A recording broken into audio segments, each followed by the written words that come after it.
Hello friends, कैसे हैं आप सब लोग? बढ़िया हैं। तो स्टार्ट करते हैं आज का वीडियो। तो बस स्टार्ट करते हैं। फर्स्ट टिप्स जो है नंबर वन। तो साथ तो जो बरसात अभी इस टाइम पे चल रही है ना, और स्टील की रेलिंग होती है या लोहे की होती है, पर स्टील में खास करके ये होता है क्योंकि जो लोहे की होती है उन पे तो पेंट हो जाता है, लेकिन स्टील वाली है ना, जो इतनी जल्दी उनकी केयर नहीं हो पाती है, तो उनमें पानी जो है ना, बूंदे बूंदे जैसे हो जाती हैं, अभी दिख रही हैं। तो इनको साफ करना बहुत ज्यादा जरूरी हो जाता है। ऐसा तो नहीं है कि आप जैसे ही बारिश हो तुरंत आप स्टार्ट कर देते हैं साफ करना, ऐसा नहीं होता। लेकिन हाँ, ये है कि एक दो दिन में कपड़ा जो है ना, सुखाना बहुत ज्यादा जरूरी हो जाता है पूरी रेलिंग पे, क्योंकि पहले जो है ना, अ, थोड़ा टाइम हो गया, बहुत ज्यादा जो है ना जंग लग गई थी, तो फिर उसके बाद मुझे एक बार करानी पड़ी। और उसके बाद से फिर ये चीज़ मैंने मतलब एक रेगुलर वे में ले ली कि जब भी बारिश होगी और उसके 2 दिन बाद 3 दिन बाद जैसे भी होगी, तो कोशिश ये करना है कि पानी कम से कम रहे। अगर हम पूरे सोचते हैं कि धूप में या जब खुला है मौसम तब सफाई करते हैं, तो उससे फर्क नहीं पड़ता, क्योंकि वो जंग लग गई होती है। जो अंदर रेलिंग लगी हुई है, तो यहाँ पे भी जो इस तरह से होता है ना कि पानी तो यहाँ पे नहीं होता है, लेकिन फिर भी जंग तो हर जगह ही मॉइस्चर होता है इस टाइम पे। तो मॉइस्चर के लिए करना क्या है कि खास करके बरसात के टाइम पे, तो ये WD-40 जो आता है ना, ये जंग के लिए बहुत अच्छा होता है। इसको मैं यूज करती हूँ, कई वीडियो में आप लोगों ने देखा होगा। तो इसको भी जो है, जहाँ पे हमें लगता है कि जॉइंट है, प्लेन एरिया सरफेस एरिया होता है, उस पे तो हम कपड़ा जो है ना मार देते हैं, लेकिन जहाँ पे जॉइंट होते हैं, चीजें होती हैं, वहां पे जरूर कम से कम तो 10 दिन में 12 दिन में तो एक बार कर देना चाहिए। इससे क्या होती है कि जंग नहीं लगती है, क्योंकि बार बार कोई काम हम नहीं करा सकते। और यहाँ पे जो मैं दिखा रही हूँ, ये शूज रैक है, तो इसकी आवाज आपको सुनाती हूँ मैं।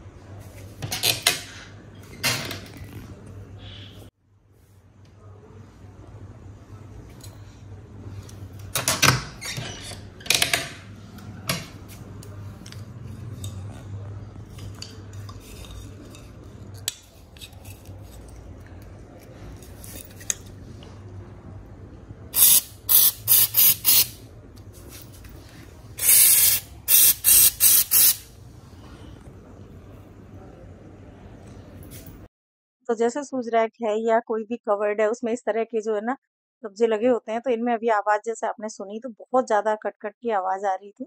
ये तभी हो जाती है जबकि इसमें मॉइस्चर हो जाता है।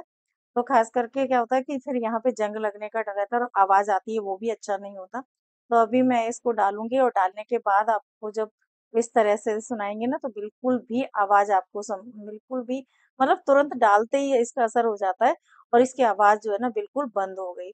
तो बस ये इसीलिए होती हैं चीजें। और खास करके थोड़ा बरसात में इस चीज का ज्यादा हमें केयर करनी पड़ती है, क्योंकि गर्मियों में सर्दियों में इतना नहीं होता। पर बरसात में अगर बारिश, जरूरी नहीं है कि अंदर पानी आए, लेकिन फिर भी मॉइस्चर जो है ना, एक नमी वो रहती है। जब अगर बाहर मौसम में नमी है, तो आप देखते हो कि कपड़ों में भी सीलन सी रहती है या इस तरह से। तो वही चीजें इनमें होती हैं, जैसे लोहे में, स्टील में केयर करना हमें बहुत ज्यादा जरूरी हो जाता है। ये लॉक है, इंटरलॉक होते हैं या दूसरे लॉक होते हैं, तो सभी में जो है ना इसको डाल देना चाहिए। और इसके डालने से क्या होता है, जंग वगैरह लगती नहीं है, अगर लगी है तो निकल जाती है। क्योंकि ऐसा तो नहीं होता कि हम एक बार कोई काम करवा लें और उसके बाद हम बिल्कुल भी छोड़ दें। तो लोहे पे पेंट आप करवा सकते हो साल में 2 साल में, लेकिन स्टील है या लॉक है, ये खराब होने का डर रहता है। तो मैं सभी लॉक में जो है और कब्जे वगैरह है उसमें इसको स्प्रे कर दूंगी आज अच्छे से। और करीब, कोई जरूरी नहीं है, जब आपको लगे तब आप कर सकते हो। 15 दिन में भी कर सकते हो, कभी 10 दिन में भी, कभी जल्दी भी, क्योंकि आपका घर किस जगह पे है, कैसा मॉइस्चर रहता है, कैसा बारिश होती है, तो उस पर भी डिपेंड करता है। लेकिन ये बहुत कॉस्टली नहीं आता है, इसको आप जरूर ट्राई करिए। तो चलते हैं टिप्स नंबर 2। तो बस आज जो है ना माइक्रोवेव, अभी आप लोगों को दिखाती हूँ मैं माइक्रो, क्योंकि जब हम यूज करते हैं और क्योंकि बंद ही होता है, तो जितनी भी भाप होती है या कुछ भी बनाते हैं, बॉईल करते हैं, कुछ भी है, सब जो है अंदर के थ्रू ही बाहर जो है ना स्टीम जाती है। तो उसको साफ करने के लिए मैं क्या करने वाली हूँ, आज पानी लिया है, और पानी में जो है ना नींबू, क्योंकि मेरे पास आज विनेगर नहीं था। अगर आपके पास विनेगर है तो आप विनेगर डाल दो, और विनेगर नहीं है तो आप ये इसको नींबू को भी डाल सकते हो, क्योंकि ये भी खटाई का ही काम करता है। और यहाँ पे ले लिया है जो खाना सोडा होता है, वो तो थोड़ा 1 से 2 चम्मच इस तरह से आप अच्छे से इसमें डाल दो। और डालने के बाद जो है इसमें डाल देंगे थोड़ा सा नमक, आधा 1 चम्मच। इसमें कोई नाप तोल तो होता नहीं है, पर ये नमक भी बहुत ज्यादा जरूरी हो जाता है, ये बैक्टीरिया को भी खत्म करता है, चिकनाई वगैरह भी निकल जाती है। थोड़ा-सा इसमें लिक्विड डाल दे रहे हैं हम जो भी आप यूज़ करते हो। अगर आपके पास नहीं है तो आप सर्फ़ भी यूज़ कर सकते हो लिक्विड वाला। तो बस यहाँ पे रख दिया। आधा डोंगा इसलिए किया है क्योंकि जब हम इसको गरम करेंगे, उबालेंगे, क्योंकि जब इसकी भाप होगी ना तो स्टीम तो जहाँ से भी जिनमें जैसे इसमें होल वगैरह है सब अंदर से क्लीन हो जाएँगे। तो अभी आपको मैं दिखाती हूँ। तो पहले मैंने क्या किया, इसको थोड़ा हाई टेम्परेचर पे रख दिया और उसके बाद टेम्परेचर कम करके और उसके बाद फिर मैंने इसको रख दिया ऐसे करके 5 से 10 मिनट आप अच्छे से बॉयल कर दें। बॉयल करने का मतलब है कि अंदर ये पूरा क्लीन हो जाएगा। तो अभी आप अगर इसी मेथड से करते हैं तो बहुत अच्छा है, नहीं करते हैं तो ट्राई ज़रूर कीजिएगा। बहुत अच्छी क्लीनिंग होती है क्योंकि हम लोग अक्सर क्या करते हैं, हाँ, बस एक बात का ज़रूर ध्यान रखना होता है कि इसमें हम ऐसी चीज़ें डाल सकते हैं कि जैसे जो कि खाने में ऑयली वगैरह होती है ज़्यादा, कोई चीज़ गरम करते हैं या कुछ भी करते हैं, तो वो चिकनाई को जो है अंदर से ख़त्म कर दे। तो सबसे पहले मैंने इसमें जो है ना पानी वगैरह अच्छे से इसको बॉयल करके निकाल लिया है और पानी गरम है, काफ़ी खौलता हुआ पानी है। और इस टाइम पे कोई भी चीज़ हम साफ़ करते हैं, चाहे फ्रिज करते हैं, माइक्रोवेव करते हैं, तो सबसे पहले जो है ना हमें प्लग को हटा देना चाहिए क्योंकि अर्थिंग वगैरह कभी भी आ सकती है, तो रिस्क नहीं लेना। हम पानी का काम करते हैं, तो इसलिए। अब मैंने यहाँ पे क्या किया है कि इसको एक आप कोई भी चीज़ हाथ में पकड़ने वाली ले लें और मैंने किचन टॉवल ले लिया क्योंकि गर्म पानी खौलता हुआ, उसी से मैं अच्छी तरह से जो है अंदर इसको क्लीन करने की कोशिश कर रही हूँ। मतलब पहले इसको अच्छी तरीके से इस तरह से घुमा देंगे, अंदर स्टीम से हो गया। ये देखिए कितना मतलब बारीक-बारीक सा जो कचरा वगैरह होता है, बहुत ईज़िली निकल जाता है। और यहाँ पे भी चारों तरफ से दरवाज़े वगैरह, क्योंकि जहाँ पे भी है ना, कहीं-कहीं क्या होता है कि गंदगी हमें दिखती नहीं है, सामने तो दिख जाती है। तो आप जब फाइनल देखेंगे ना तो आप खुद ही कहेंगे कि इतना क्लीन हो जाता है। इसमें जंग के थोड़ा बहुत कभी दाग पड़ भी जाते हैं, ऐसा नहीं है, एक आधे स्पॉट, वो भी इससे ईज़िली निकल जाते हैं। तो इस तरह से वो भी गर्म है और थोड़ा-सा ठंडा होगा तो मैं हाथ से करूँगी। इसका जो बाहर वाला लिड है उसपे मैंने आलू लिया है। आलू क्या होता है कि हमारे यहाँ अक्सर खराब निकल ही जाते हैं सबके यहाँ, तो उनको जो खराब निकल जाता है पार्ट उसको निकाल दो। वो जो टुकड़े पार्ट के अच्छे निकले उनको निकाल के कट करके आप इसको कहाँ पे यूज़ कर सकते हो बताती हूँ। तो सबसे पहले मैं इसी पे यूज़ करूँगी और उसकी क्लीनिंग भी आप लोगों को दिखाऊँगी। तो ये देखिए आप, ग्लास भी बिल्कुल क्लीन हो जाएगा और इसको फिर किचन टॉवल या पेपर से इस तरह से, क्योंकि थोड़े अभी नमी है, जब ये सूख जाएगा तब इसको एक बार और अच्छे से घुमा के कर देंगे। इससे क्या होगा कि अंदर बाहर सब जगह की क्लीनिंग जो है ना अच्छे से हो जाती है। तो डीप क्लीनिंग हमें, ये देखिए आप, बहुत अच्छे से कर दिया। यहाँ कोई स्पॉट नहीं दिख रहा, कोई दाग नहीं दिख रहा है। और इसी पानी से हमने क्या किया, जो इसकी ट्रे थी उसको भी ट्रे को अच्छी तरह से इसी साबुन से साफ कर देंगे लिक्विड से, तो वो भी बहुत ज़्यादा अच्छे से एकदम साफ हो जाती है। कोई दाग, ग्लास जो हम साफ करते हैं ना, तो नमक और नींबू जहाँ पे भी यूज़ कर लेते हो वैसे ही क्लीन हो जाता है। तो ये देखिए एकदम चमक गई। और इस माइक्रोवेव को लिए हुए मुझे कम से कम 6 से 7 साल आराम से हो गए हैं और आप इसको देख सकते हो कि ये बिल्कुल वेल मेंटेन है। इसको किस तरह से मैं यूज़ कर दूँ, ये देखिए आप। और मैं माइक्रोवेव को यूज़ भी करती हूँ, ऐसा नहीं है कि सिर्फ़ गरम करने के लिए, मैं अक्सर यूज़ भी करती हूँ। तो ये क्लीनिंग आपको दिख रही होगी। करते हैं नंबर। तो बस क्या होता है कि मिठाई वग़ैरह इस टाइम पे जैसे रक्षाबंधन की है या जैसे भी आती है, कहीं से बचती है, तो वो डब्बे जो है ना बहुत भर भी भरे रहते हैं, 2-2 3-3 पीस रखे होते हैं। तो बस उनको खाली करके एयर टाइट डब्बे इस तरह के आपके पास अक्सर किचन में होंगे। और ये देखिए बहुत ईज़िली होते हैं सभी के घरों में। तो बस इन्हीं में क्या 2-3 डब्बे जो होते हैं सबको खाली करके इसी में करके रख दूँगी। एक तो हमें पता होता है यहाँ से लेना आसान होता है, तो जगह जो है ना फ्रिज में बहुत ज़्यादा कवर होती है, वो भी खत्म हो जाती है। नंबर 4, तो बस यहाँ पे जो मिरर मैं आपको दिखा रही हूँ, तो मिरर पे क्या होता है, अक्सर हम लोग, अब हम जब भी हम लोग यूज़ करते हैं, वॉश बेसिन के पास होता है, कुछ भी है, तो पानी के ही जो है ना दाग पड़ जाते हैं और उसको कपड़े से क्लीन करो, ईज़िली साफ नहीं होते हैं। तो यहाँ पे ले लिया है मैंने आलू का आधा टुकड़ा और उसमें थोड़े-थोड़े से अंदर कट लगा लिया है और उसको यहाँ पे देखिए आप, आपके सामने ही कितना एकदम से क्लीन हो जाएगा। तो इसको बस सिर्फ़ आलू से ही करूँगी, कुछ भी नहीं इसमें मैंने ट्राई नहीं किया, एक हाथ से ही कर रही हूँ।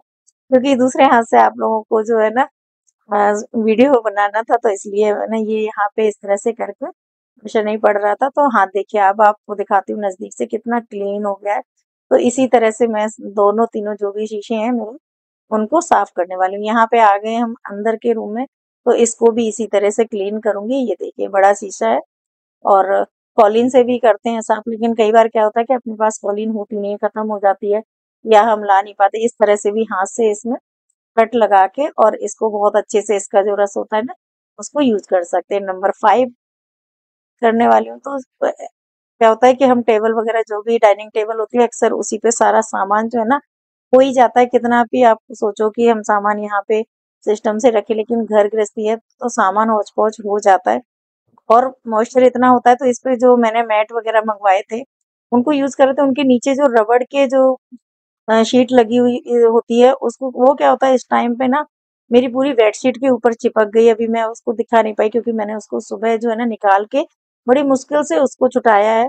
उनको अभी यहाँ पे यूज नहीं करूंगी, सिर्फ बस इसका सफाई करने के बाद जो सिंपल कवर है उसी को डालूंगी, क्योंकि ये वो जो ना रबड़ एक टाइम पे आके फिर खराब हो जाती है। हालांकि यूज तो हो गए हैं, साल 1.5 साल से यूज कर रही है, लेकिन फिर भी थोड़ा-सा अगर नीचे रबड़ नहीं, लेकिन अगर रबड़ नहीं होगी तो वो स्लिप करते हैं। तो स्लिपिंग मैट जितने भी आते हैं उनमें ये चीज़ होती है। तो वुडन की जो ट्रे है उसको अच्छे से साफ कर लिया और यहाँ पे जैसे चीज़ें रख देते हैं, अचार वगैरह ये चीज़ें नॉर्मल होती हैं।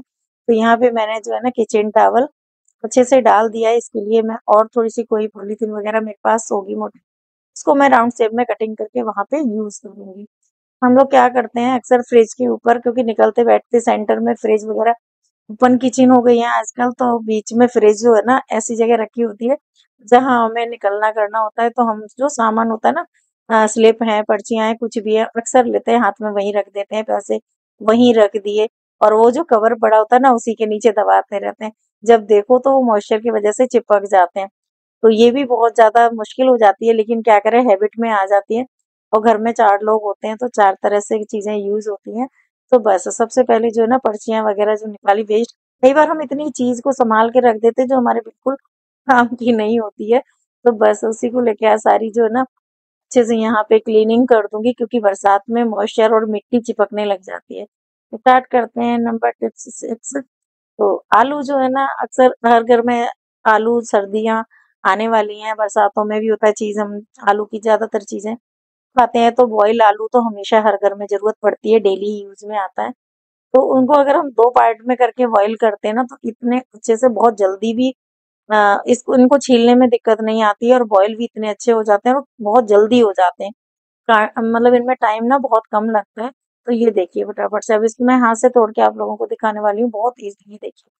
तो 2-2 पार्ट में काट के डालें, पानी थोड़ा कम डालें तो आलू हमेशा बहुत अच्छे से यूज़ हो जाते हैं, क्योंकि मैं माइक्रोवेव में भी यूज़ कर लेती हूँ और जो है कुकर में भी यूज़ कर लेती हूँ। तो मैं इसी तरह से डालती हूँ। स्टार्ट करते हैं नंबर 7।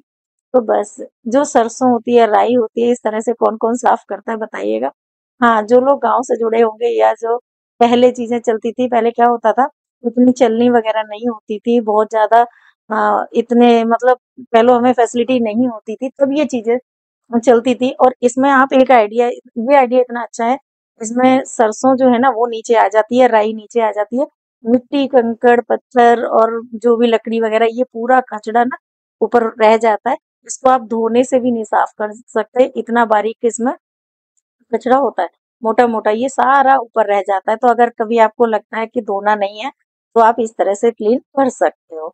स्टार्ट करते हैं नंबर 8। तो बस क्योंकि गर्मी भी है, बरसात भी है और मच्छरों का बहुत ज़्यादा मुश्किल हो रहा है, चारों तरफ फैले हुए हैं। तो इसी टाइम पे अक्सर होता है डेंगू, मलेरिया वगैरह फैलते हैं बहुत ज़्यादा। तो सबसे पहले जो है ना मच्छर जो जो भी आप स्प्रे यूज़ करते हो, कोई ऐसा नहीं है पर्टिकुलर, लेकिन हाँ 2 दिन में 3 दिन में इस तरह से सभी कोनों पे जहाँ पे हम नहीं बैठते हैं, जो हमारे यूज़ में नहीं आती हैं जगह, वहाँ पे भी करते रहें। उससे क्या होगा कि हमें मच्छरों से भी बचाव हो जाएगा। और ये देखिए यहाँ पे सीढ़ियाँ वगैरह हैं, साइड से है, तो हमें ऐसा तो नहीं है कि यहाँ पे बैठते हैं, लेकिन मच्छर हर जगह कोनों में अक्सर होते हैं जहाँ पे अंधेरा होता है। तो सबसे पहले सारे कोनों में जो है काला हिट अच्छे से स्प्रे कर देंगे। और यहाँ पे सोफे के नीचे, बेड के नीचे, ऐसे जो कॉर्नर होते हैं ना, वहाँ पे भी बहुत ज़्यादा ज़रूरी होता है, क्योंकि बैठे होते हैं तो नीचे पैरों में ही काटते हैं, बच्चे हों चाहे बड़े हों, मच्छर तो बहुत मुश्किल होती है। मशीन के पीछे, चारों तरफ, मतलब ऐसा नहीं सोचना है कि जहाँ बैठे वहीं करें, तो सब जगह आप स्प्रे कर दो, 2-3 दिन के लिए राहत मिल जाती है। तो बस करते हैं वीडियो का एंड। अगर आपको अच्छा लगे तो चैनल को लाइक, शेयर, सब्सक्राइब कर दीजिएगा। So guys thank you, bye.